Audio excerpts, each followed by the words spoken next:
Hi, I feel like a lot of people want to acquire solar, and how do I do it?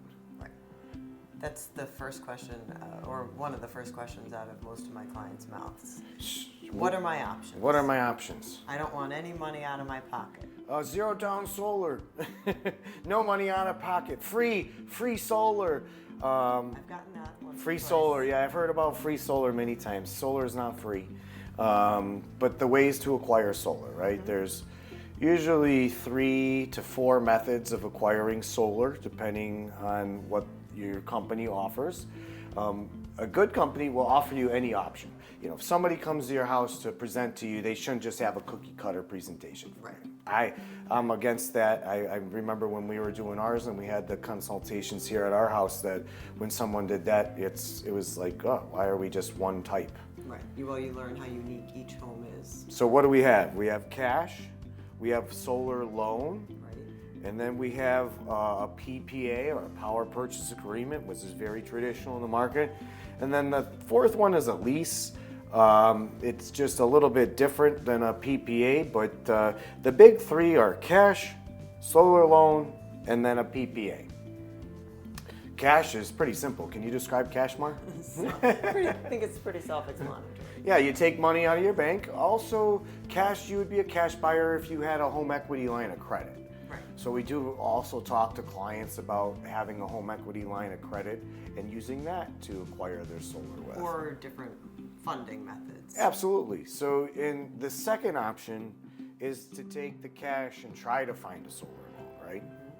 So what I've seen is a lot of credit unions are more into the no fees and similar as cash financing options. Solar loans. So solar loans are unique in that they would like you to return that tax credit. So when you purchase solar, you're entitled to a 30% federal tax credit. That is until 2032. So when you purchase your solar, you're entitled to all the credits. Contrary to that is some people don't believe if you finance, you can get the tax credit. But if you finance, you're getting the tax credit. Solar loan, credit union. We talked about the credit union. The solar financing is unique, and then sometimes they offer a really low attractive rate. But what happens? With a lower attractive rate, Yeah. It drives up your loan costs. Exactly. So typically what you don't see is your cash price going to a financing at low interest rates. It tends to be a little bit higher of a market rate today, 2023. And that's one of the things I feel a lot of people right now are going to be stuck on. Is my friend got solar last year, and they have 0.99, 25-year loan, 0.99, and again, purchasing is that larger acquisition up front. Right. And we recommend, when you're doing a solar purchase, if you're not cash and on a solar loan, the advantage to purchasing is a fast payoff, right? So the savings end up being on the back end. Right. So the third way is a power purchase agreement. That's the one where a majority of people are considered cookie cutter. I feel a lot of companies out there particularly just recommend a power purchase agreement for you. And what that says is it's going to produce the power. Some systems are 85% power guarantee, some are 90% power guarantee, some are 95% power guarantee. Just depends on who you're speaking with and what the product is and how much they're going to guarantee, right? Right. So when you have that guarantee on a power purchase agreement, let's say it's 90%. So with a 90% power purchase agreement, the system is never going to deviate more than 10% in a year. However, if it overproduces that year, that can carry over for shortfalls in subsequent years. Right.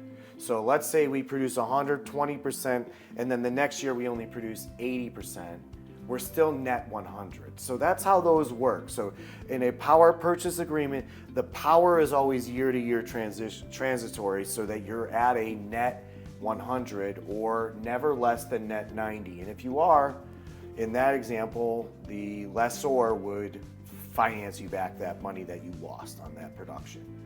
So if the system doesn't perform, you're guaranteed a reimbursement, usually for that lack of performance. Right.